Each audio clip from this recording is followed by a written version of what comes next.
Good morning, friends, and welcome to this memorial meeting for worship to remember the life of our friend Barbara Bowman.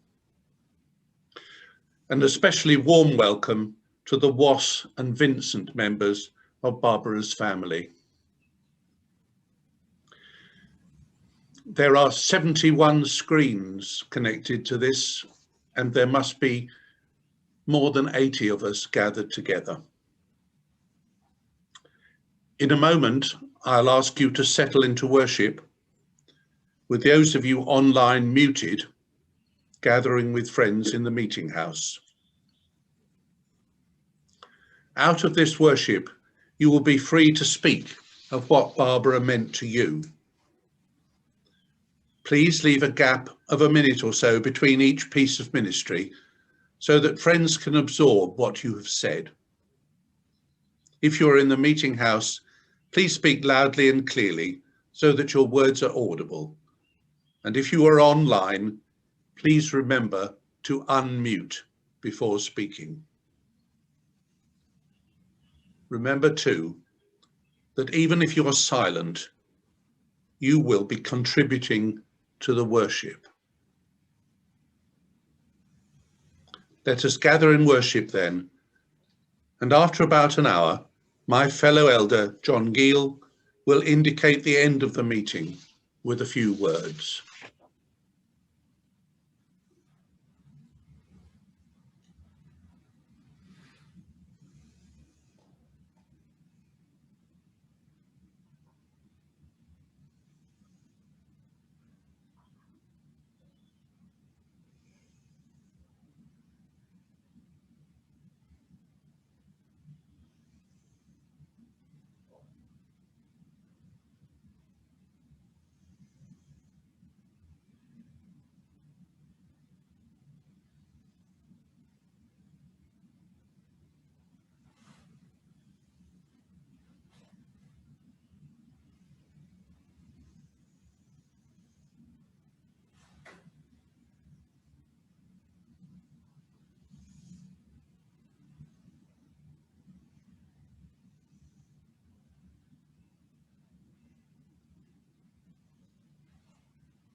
Friends, can I say what an immense privilege it has been for me to receive the requests for invitations to this meeting from friends across the UK and indeed around the world. And Barbara clearly meant a huge amount to so many people over her long life. But it was an even greater privilege, of course, to know and worship with Barbara. In worship, in meeting, her ministry was brief, clear, and to the point. But I also remember that her ministry extended far beyond meeting. In her retired life,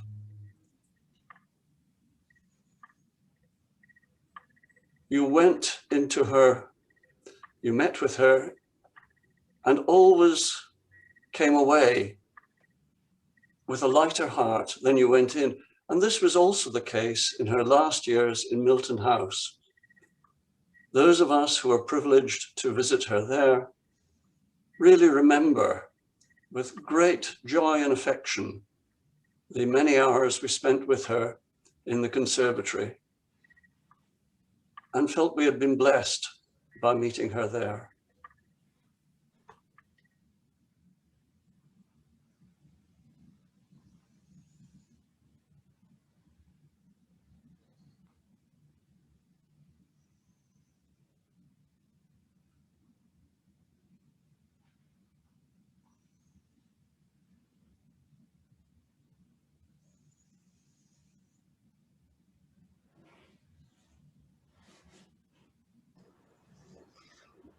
It was an honor to know Barbara and a pleasure too.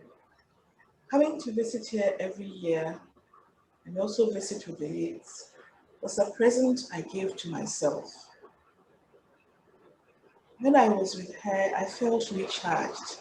She taught me how to be true to yourself. And I admired the fact that she was interested in everything, even in her old age. And she had so much words of wisdom. I admired the fact that she taught me that age was just a number.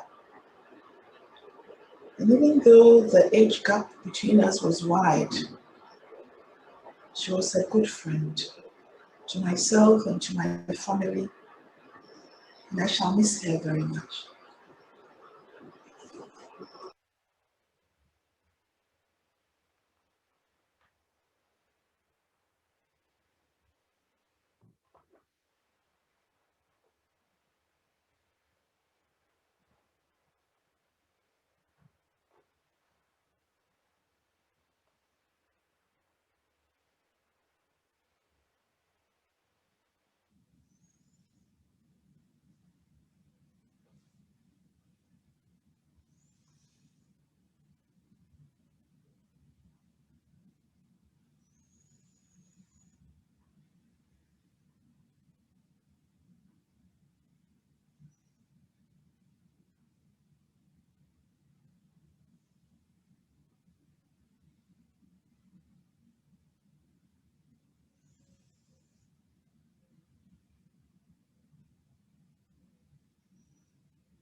My name is Jo, and I worked with Barbara in 1962 at Wesley Girls High School. I'm forever grateful for the fact that she had the vision to ask for a Quaker overseas volunteer. I think it was the first year of that scheme. And I went. And she was a wonderful mentor and supporter for that year that I was there, and the experience has set me to a lifetime of links with education in Ghana. And I'm still, as it were, remotely working there. I had an email from Margaret, who was also a teacher at that time and who lives in Australia. And she wrote,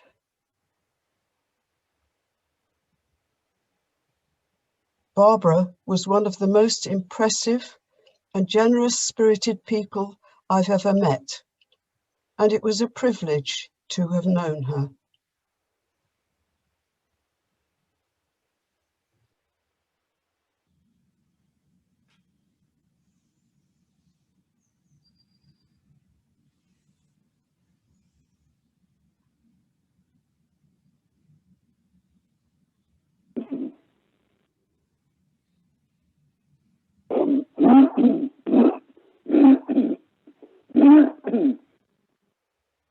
My name is Andrew Rutter.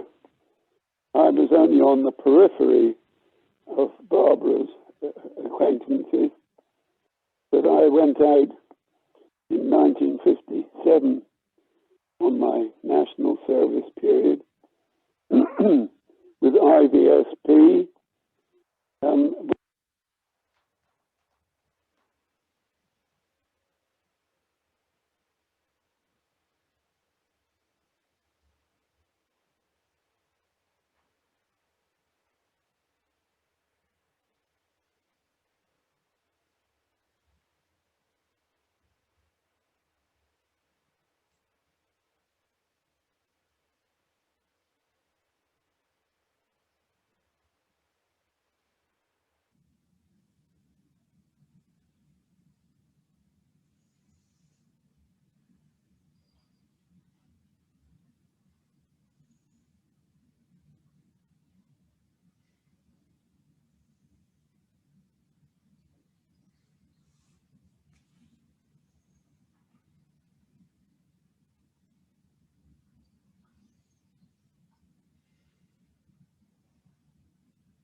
I know I'm Val Ross. I know I speak on behalf of all the family, and John and Sita, thank you so much for welcoming us here today and for all your support throughout our bereavement.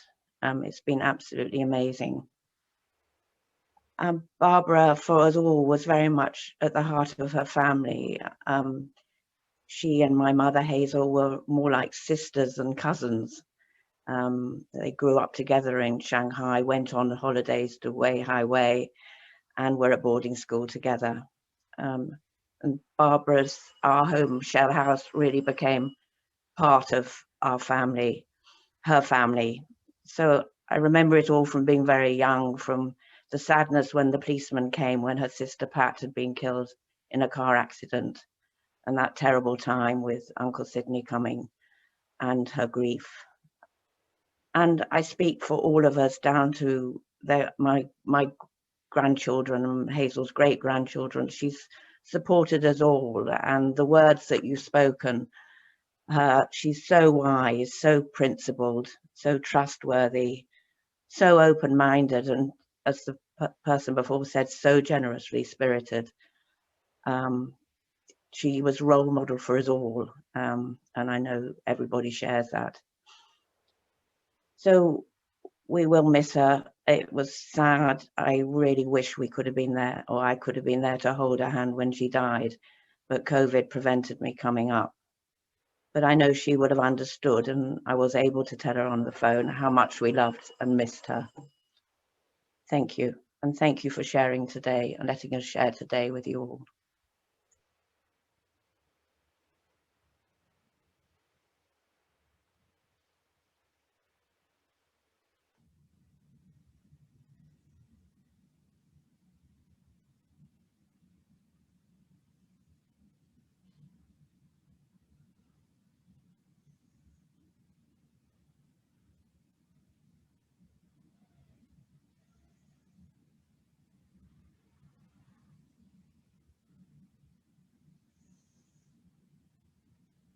I'm Bing. I'm a Chinese. Barbara is too much, very much to me.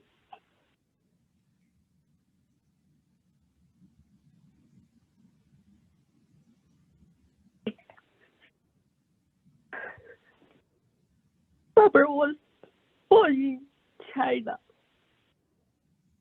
and she came back to England in 1937, but went back to China, to Chengdu again, teaching English in West China Union University, which is so-called Huaxi University, where my parents teaching, and I grew up there. She working there nearly for 5 years.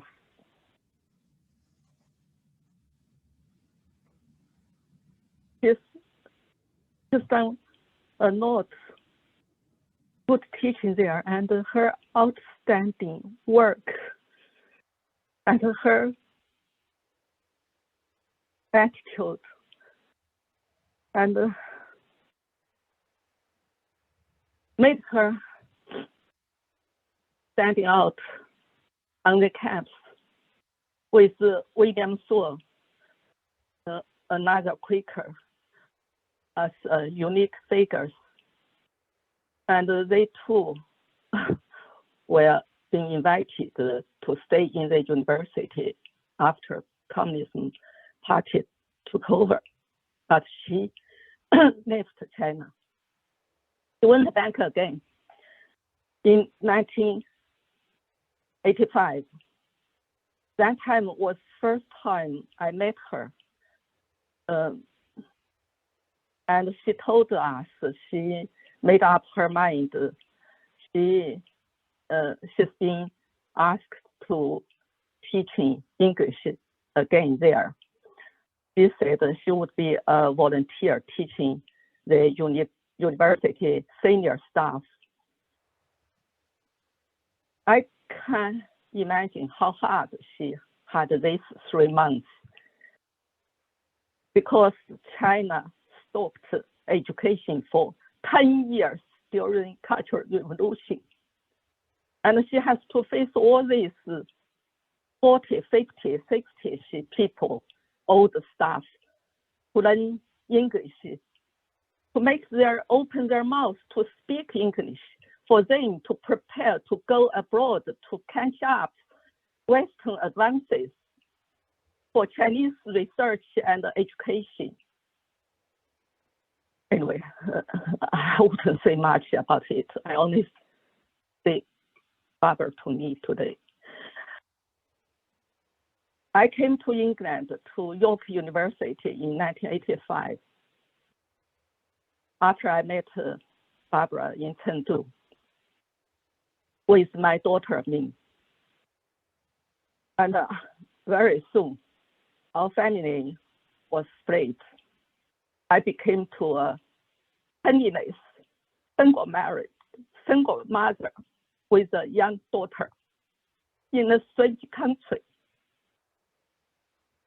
In 1986, when Barbara came back after her successful teaching in the university, she came back to England. She invited us to settle. She knew my trouble, and she sent her warm heart,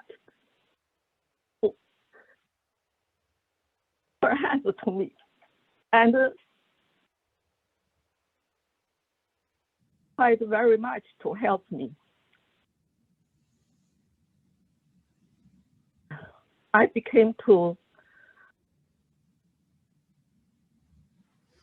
working in the laboratory on daytime and register as a PhD student in York University to support me and myself financially. Barbara knew I need time. I need more time to do study during evenings and nights and weekends and holidays. So she just took me for me. All means holiday, half-term break, Easter, Christmas time. She went to Barbara. Barbara's house became to mean happy home. I took me to Leeds railway station from York, and Barbara picked up me at the station. And again, I went to Leeds railway station and pick up me back to York at the end of holiday. Just like this, gave me time, and I could do my research, my study during all holidays. So I could finish my PhD thesis. And in my acknowledgement of my PhD thesis, I deeply thanked her for her kind help. I grew up with her and learned a lot from her. And so Barbara's house really became to our home in England. We continuously went to settle. We had Christmas with Barbara for 13 years. Here, Barbara moved to Gargrave home.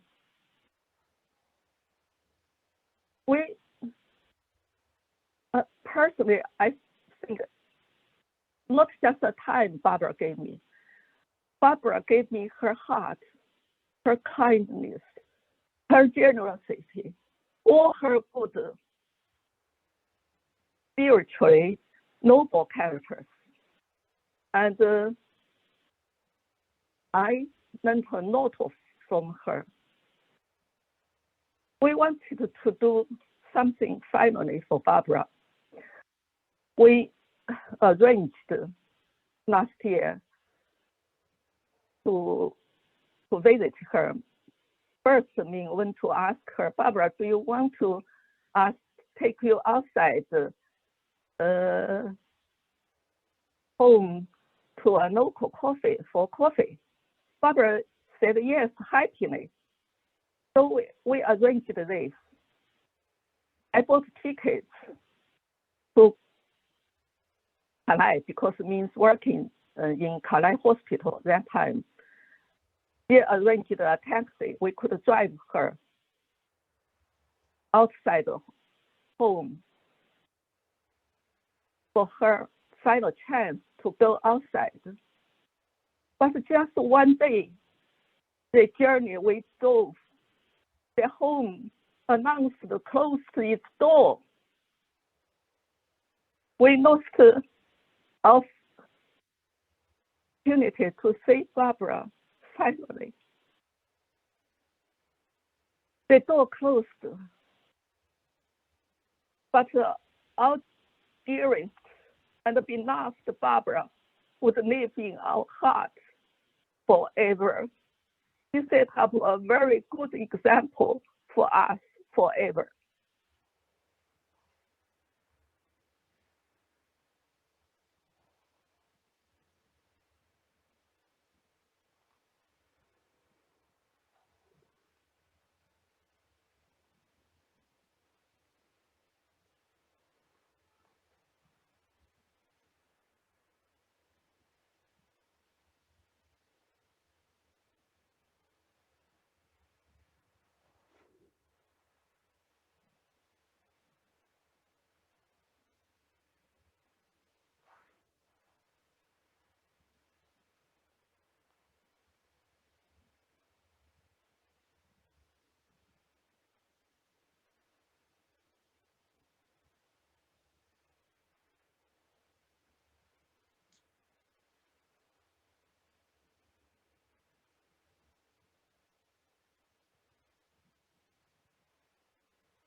My name is Sheila Spencer, and I'd like to speak on behalf of myself and also of my dear friend Betty Walters, who's no longer with us.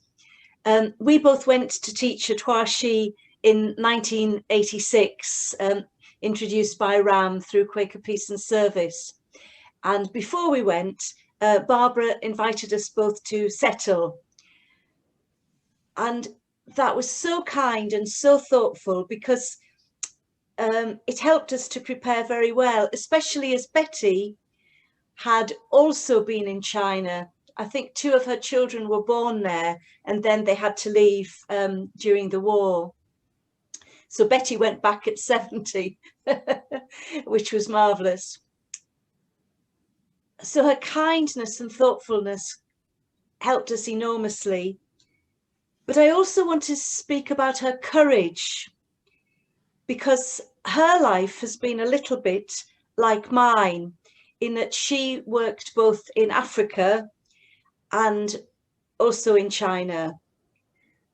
And when I left Zambia, I taught there for 3 years. I found it so hard to leave that when the plane took off, and I'm not a crying person, but the tears were running into my ears and then splashing down onto my shoulders. So for Barbara to leave Ghana after about 15 years, as well as having to leave China when she did, required enormous courage. And I just want to give testimony to that.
I valued Barbara's spoken ministry in Meeting for Worship enormously.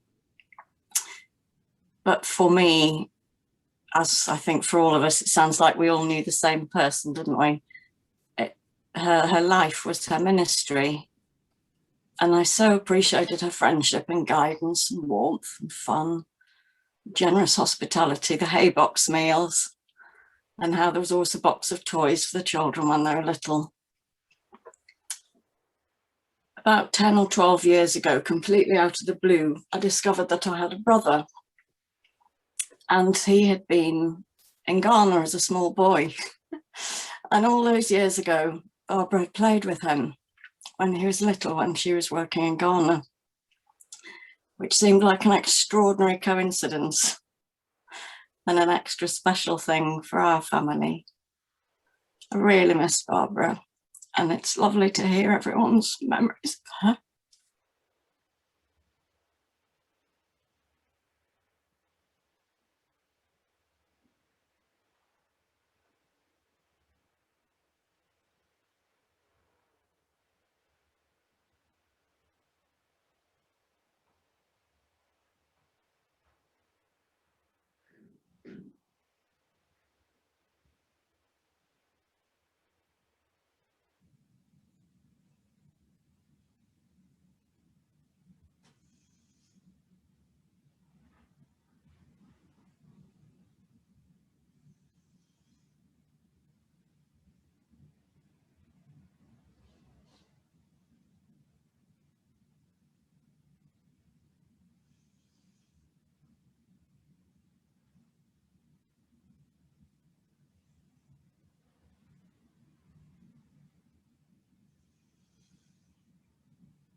My name is Mary Winter. My Quaker journey began at Settle a number of years ago. And as far as I was concerned, I was a newcomer expecting to remain in the shadows, but that was clearly not how Barbara saw things. Now, you must come to lunch, she said. And I know you can all hear exactly the tone of voice in which she would have said that. And I wonder how many dozens and dozens of people remember her saying something very, very similar to them in the days when they were new. And it made a difference to me. And looking back, I really think now that a considerable amount of the way I see the Society of Friends was influenced and formed by the way Barbara treated me in those early months and years at Settle. She and Jean both continued to be extremely supportive to me even after I moved to Bentham, and I owe her a deep debt of gratitude.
when I first became a Quaker, Barbara was the clerk of our area meeting. And I soon developed a huge respect for her great knowledge of Quaker ways and the way she could listen and discern. And as someone else has mentioned about her ministry, her drafting of minutes in a business meeting was always very clear and concise and contained everything that was relevant. She really listened and she really, got to the essence of things. And so when I was asked to be assistant clerk to her, I jumped at the opportunity of learning from Barbara. And it was Barbara who really helped me, showed me the joy of being part of a larger family of friends, firstly in the area meeting, but also the world family of friends. And not just friends and Quakers, but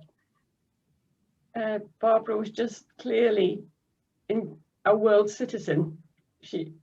Visiting her in Tillman Close and looking at the lovely things that she had collected during her life and hearing her stories about where and how these things came from and the people that she knew along the way. It was lovely to share her love of people throughout the world.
I was also a Quaker volunteer teacher in Ghana when Barbara was there, and that's how I got to know her.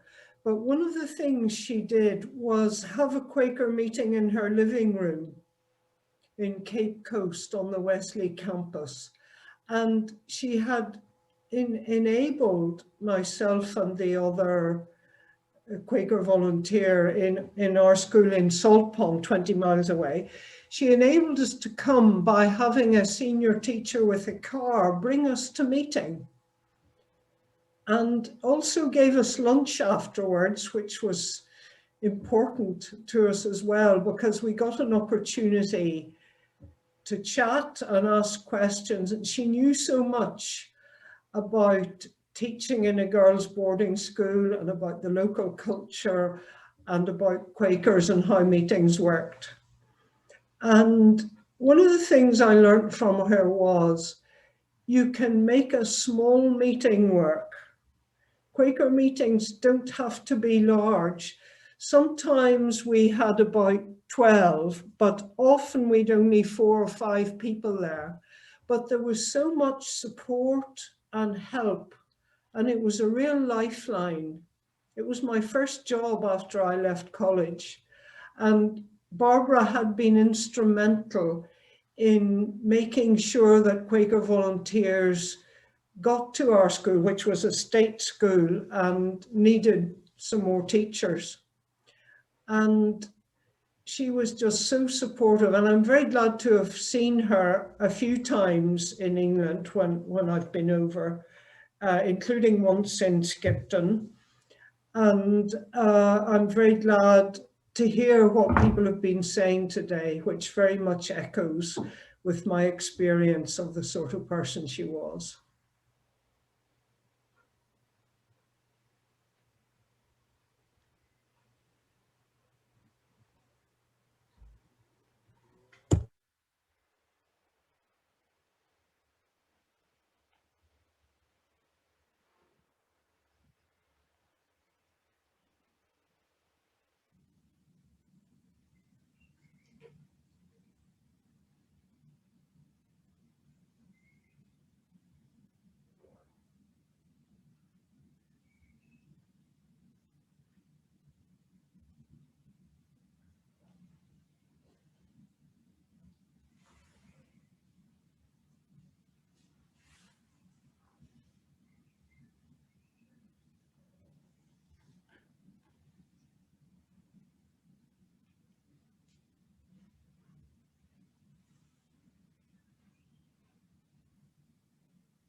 Hi, I just wanted to share 4 memories of Barbara. These are the same memories that I shared at her beautiful hilltop burial, because I know not all of you sadly could be there. The first was a story she told me of when she was teaching in Chengdu, and the communist revolution was coming, and the communist soldiers were sweeping across the country, and Barbara decided that she was going to organize to protect the girls in the university. So she worked out the safest place in the university was underneath the beds in the underneath the tables in the chemistry department library. So every day she'd take off all the girls, every night she'd take all the girls in the university off, and they'd set up their beds underneath the tables in the library and just hope that the communist soldiers wouldn't come that night. And just listening to her tell me about that just made me think, you know, as Sheila was mentioning, what an amazingly brave woman she was. She really was astonishingly brave. The second was, and we had a lovely photo of it, her 90th birthday party in this very grey Methodist hall in Tilman Close, and just the colours of the costumes of the people who had come from all over the world, you know, particularly all the amazing Ghanaian costumes from Wesley Girls High. And, you know, for me, it's the colour, you know, against the grey, that dour grey Methodist hall that I'll always remember.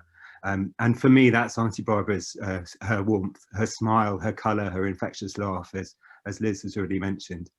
The third is one very snowy day, deep snow in Giggleswick, sitting in post-war books with her friend Pat, who had set herself this mission to research the history of Bangladeshi flooding, and was kind of spending her days in the library and then sending these very, very detailed, unsolicited recommendations to the Bangladeshi government for how they could protect against future flooding. So she was there in post-war books, and Jim, who'd worked as a white activist for the ANC, during the 70s, you know, undercover. Jean with her amazing poetry, and Barbara, and just sitting there, you know, I was about 15 at the time, sitting there with these 4 amazing 70-year-olds, you know, massively inspiring to me. And for me, you know, that was Barbara's uniqueness. You know, there really was nobody else like her in the world. And the last memory is I spent a lot of my teenager holidays walking with Barbara up on the Yorkshire Dales, you know, often one-on-one, having these very long conversations. And we were talking about God, and she was saying to me, you know, I was saying kind of, what is God for you? And she was saying, you know, I have a very different idea of God to a lot of people. For me, God is truth, and God is beauty, and God is love. And he's really nothing special. You know, I like the idea of beauty, and I like the idea of truth, and I like the idea of love. And I find it easier to have a relationship with these abstract concepts if I put a name on them, and that's how I do it. So I choose to put a name on these abstract concepts, and I choose for that name to be God, which is a massively, you know, personally probably the most important single thing anyone's ever said to me.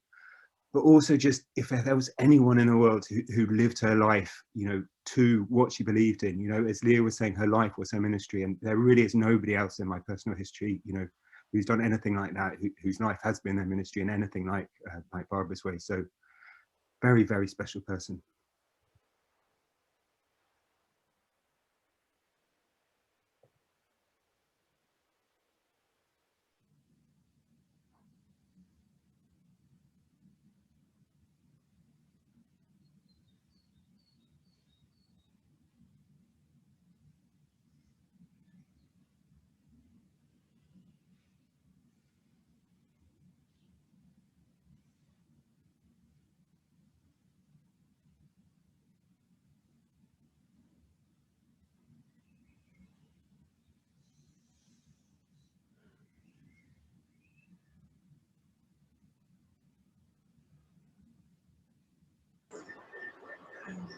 I'd like to speak again on behalf of all the old girls of Wesley Girls High School. My name is Mama. We remember Barbara with a lot of fondness, and she imparted a lot of knowledge, a lot of wisdom, and her generosity of spirit. And we think of her very fondly, those of us who knew her, and we wish to thank her for being there for us. And it was an honor to know her again. I speak on behalf of all the old girls of Wesley Girls High School.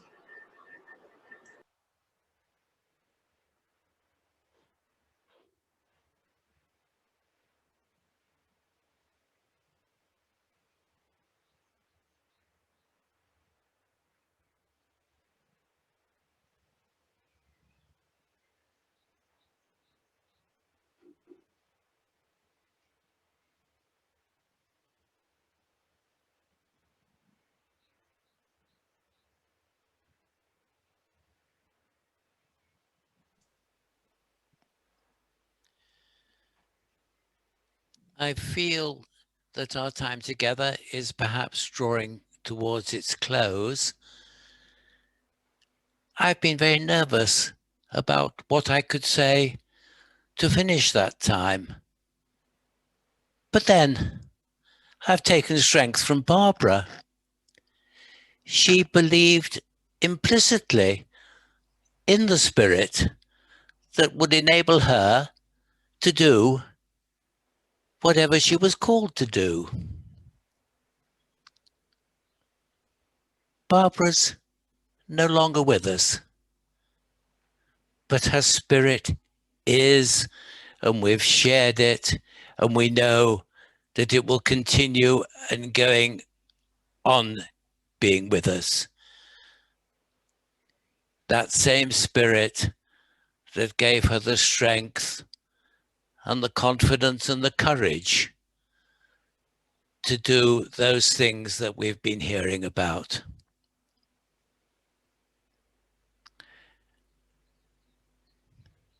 She cared so deeply about communities, but she also was able to share a deep, caring love for each of us individually and for the natural world.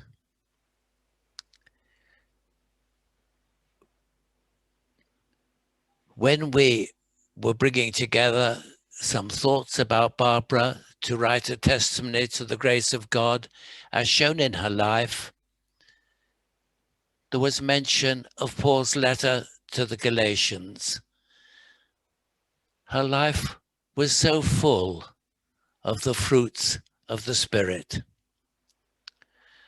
Paul refers to them as, I'm looking at my list now, although we all know them so clearly: love, joy, peace, patience, kindness, goodness, faith, gentleness, and self-control. Thank you so much, Barbara, for showing us these fruits. And thank you, all of you, for sharing this time of worship together this morning. We normally would shake hands with each other. Perhaps we can do so symbolically.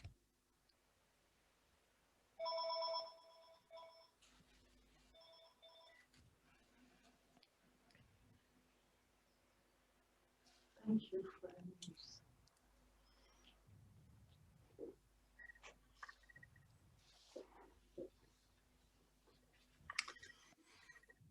Thank you, friends. For those who are on Zoom, we will be keeping Zoom open for a little while. And if a number of you stay behind and want to talk together, then we can organize to break up into chat rooms. So we'll just let matters move on now, and then, as I say, if there are enough to, left, then we'll form chat rooms.